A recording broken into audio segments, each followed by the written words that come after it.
She is standing in a room of 40 people. Music is playing. Glasses are clinking. Someone 2 feet away is laughing at something she didn't quite hear. And she has never felt more alone in her life. Not because no one is talking to her. Not because she's been ignored. But because something inside her has quietly decided that none of this counts. That she could disappear right now, and the room would simply keep laughing. Here's the part almost no one tells you. Loneliness was never about how many people are in the room. It was never about that at all.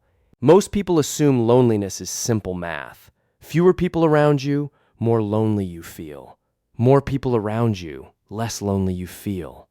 That is not what the research shows. Public health researchers studying loneliness across the United States have found something that unsettles the entire assumption. People can be in constant contact with others, surrounded daily, texting hourly, and still register some of the highest loneliness scores ever measured. Meanwhile, some people who live alone, who see almost no one for days, report barely feeling lonely at all. Which means the thing we've been treating as a headcount problem was never a headcount problem. It's a signal problem, and your brain has been running that signal quietly your entire life, completely outside your control. To understand why this happens, you have to go back further than social media, further than modern cities, further than most people ever think to look.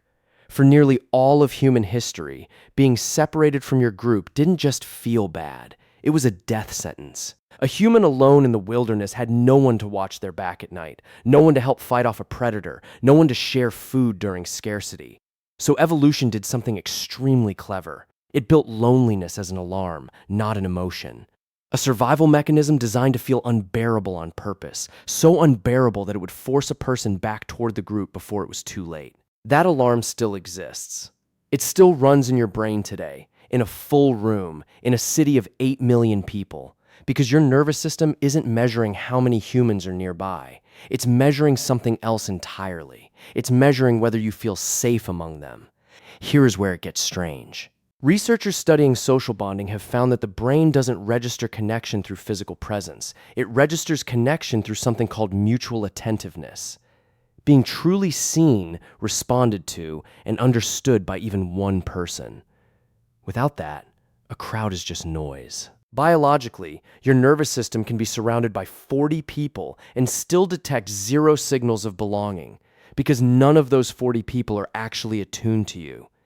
This explains something that used to seem contradictory, why a single deep conversation with one person can erase loneliness completely, while an entire party full of small talk leaves it untouched. Quantity was never the variable. Depth was. And this is where things become genuinely unsettling. We built a world engineered to simulate the feeling of social contact without delivering the biological signal that actually resolves loneliness. Group chats where no one is truly listening. Social media feeds full of hundreds of people's lives, none of whom are aware you exist. Likes that mimic recognition without ever producing the deeper attunement your nervous system is actually searching for. Researchers studying digital social behavior have noted a pattern that should concern anyone paying attention. Increased time on platforms built around passive viewing, rather than mutual interaction, correlates with higher reported loneliness, not lower. Your alarm system evolved to solve isolation. The modern world evolved to imitate connection just convincingly enough to stop you from seeking the real thing. Here is the detail that reframes the entire problem. Loneliness was never a flaw in you. It is not proof that something is wrong with your personality, your likability, or your worth. It is an ancient, precise, biologically engineered signal, still working exactly as designed, telling you that the connection currently available to you isn't registering as real. The signal isn't broken, it's accurate. And that means the solution was never be around more people. It was finding the few signals of real attentiveness your nervous system is actually built to recognize. One honest conversation, one person who notices when something is wrong, one relationship where you don't have to perform.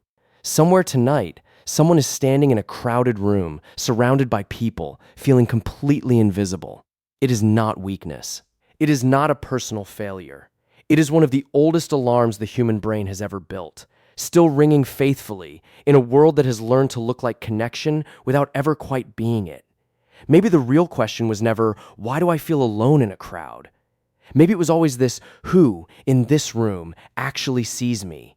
And am I brave enough to find out?